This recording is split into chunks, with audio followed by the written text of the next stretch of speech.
Mounir,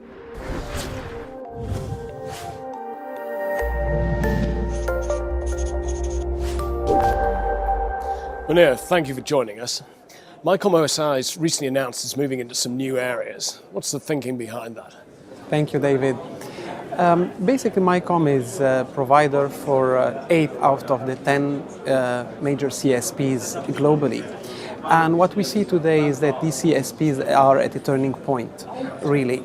They can either evolve towards becoming more basic connectivity providers and what we call a dumb pipe, or really engage in an ambitious transformation to become providers of real digital services for the new digital economy, which is, and here we're talking about like a $1 trillion global market, so it's kind of massive.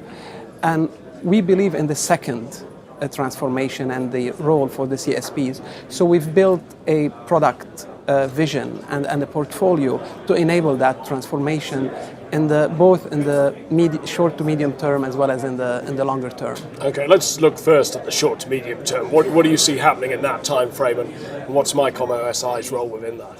Sure. So in the short to medium term, we see mainly two things. One is a consolidation of the current business of the CSPs, their move towards a healthier business in terms of protecting their margins and strengthening their profitability and protecting their customer base, stopping the war price. And the second phase of that short to medium term evolution is really the creation of new revenue streams. So on that first part, if you look at how to protect the current business and improve the revenues and the margins, quality, network performance and quality of service is absolutely essential. Today you take a study by a consultancy like Ovum, they predict up to 50% churn could happen on mobile and converged networks this year, in 2015. And people usually cite quality as the key driver behind this kind of decision to churn. EY's report recently showed a clear correlation between the operators who are outperforming the market in terms of their financial performance and then their quality, the quality they're offering. And finally, Sprint, one of our customers, recently announced through their CEO that within the next 2 years they want to be the #1 quality in the US. So you see, its quality of service is absolutely fundamental. And the second thing is operators want to continue on restoring their profitability through simplification, through automation, and this, fighting complexity and restoring simplification is essential. And finally, the third thing is these balancing a little bit the relationships with the internet content providers, what we call the OTT. And there, what we believe is quality of service can be monetized.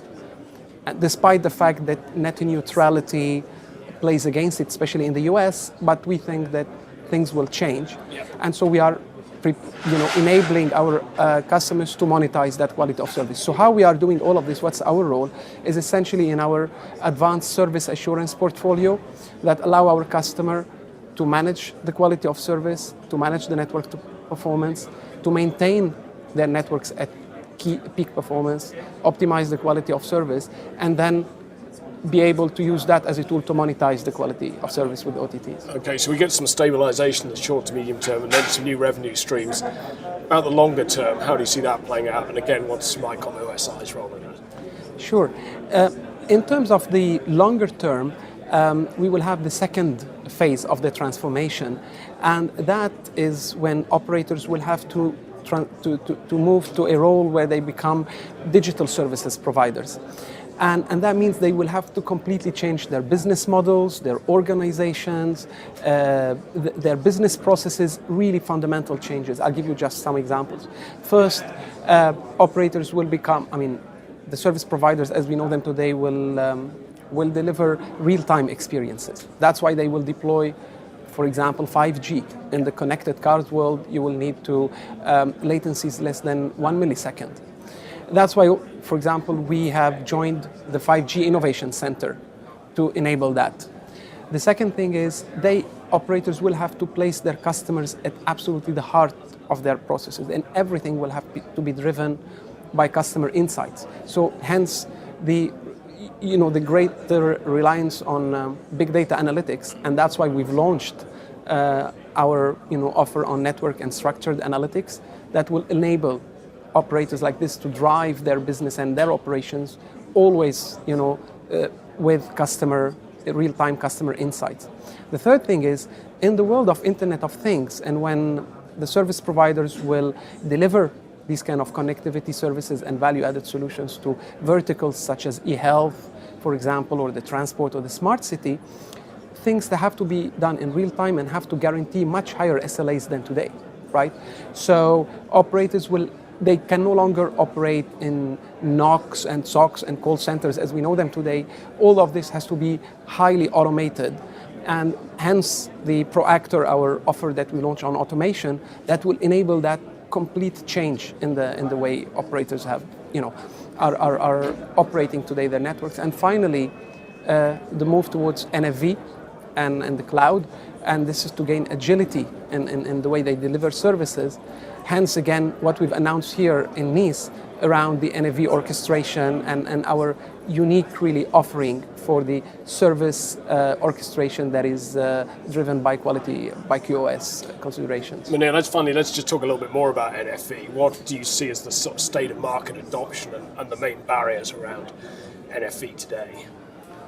NFV is a promise of great cost savings, agility, and time to market for operators, but at the same time, it has a lot of it entails a lot of technical challenges and risks. One of them being that networks will be hybrid for a long period of time.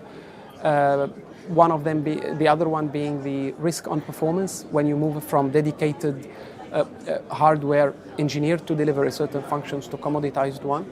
And it's a change completely, the competencies, the people, the know-how, it's marrying the data center IT world with the network is never an easy job. So you see it's many different barriers, and finally the standards themselves are not mature, and we see a much bigger fragmentation in the offerings. So these are some of the risks and the challenges today, and we are at the really beginning of that transformation journey. And what we have come up with, what we've leveraged our entire portfolio and our know-how in performance and quality of service management to come up with a new solution that enables service orchestration or quality of service based NFV orchestration that allows our customers to always maintain and focus on quality of service and drive the entire NFV orchestration process from that angle. And this will be absolutely fundamental. It's like the insurance policy. As you deploy this new technology, you always want to make sure that this doesn't come at the expense of your customer experience, and this is what we offer. Okay, Mounir, thank you very much. Thank you.